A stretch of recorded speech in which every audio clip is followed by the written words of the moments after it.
Λοιπόν, θα δούμε αυτή τη στιγμή πώς μπορούμε να παρασκευάσουμε λευκό τσάι. Η ποικιλία η οποία θα δοκιμάσουμε είναι το Kuimin, το οποίο είναι λευκό τσάι από την Κίνα. Το λευκό τσάι θεωρείται το πλέον αντιοξυδωτικό εναντί όλων των τσαγιών. Το συγκεκριμένο που θα δοκιμάσουμε, συγκεκριμένη ποικιλία, είναι μια πολύ καλή ποικιλία κινέζικη. Χρησιμοποιούνται μόνο φύλλα των οποίων τα μπουμπούκια ακόμα δεν έχουν ανοίξει, είναι σε πρώιμο στάδιο. Και εδώ πέρα θα δούμε αυτή τη στιγμή πόσο τσάι χρειαζόμαστε, ποιος είναι ο τρόπος που παρασκευάζεται, και θα μας βοηθήσει σε αυτό ο Εμίλιος από το Grand Aroma. Λοιπόν, περίπου χρειαζόμαστε 10 γραμμάρια για μια τσαγέρα 1 λίτρου, περίπου δηλαδή 1,5-2 γραμμάρια ανά ποτήρι.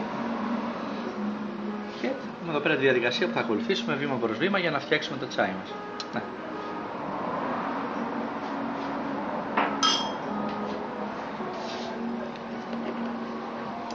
Παίρνουμε το αποξηραμένο το τσάι.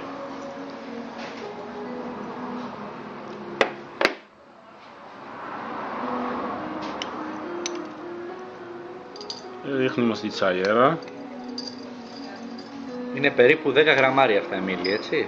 Ναι, ένα λίτρο. 10 γραμμάρια, ένα λίτρο. Ωραία. Το νερό δεν πρέπει να είναι πολύ βραστό.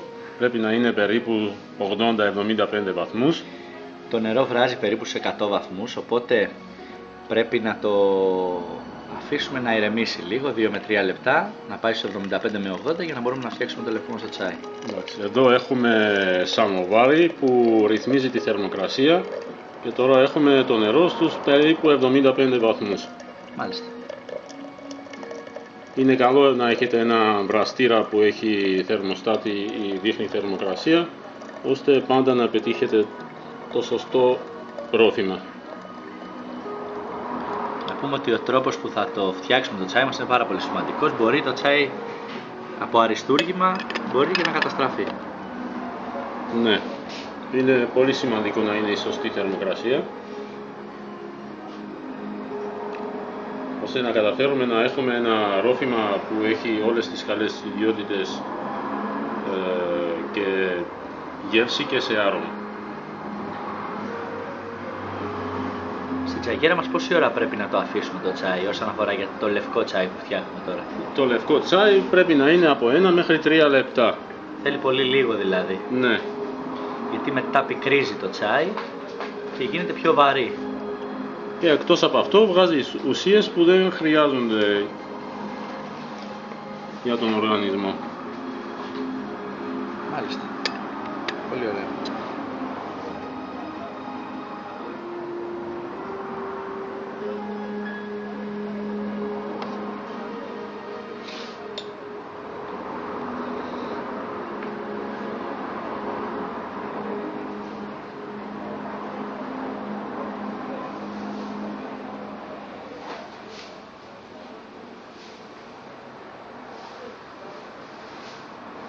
Οπότε σε ένα λεπτάκι περίπου το τσάι μας θα είναι έτοιμο και θα μπορούμε να το απολαύσουμε.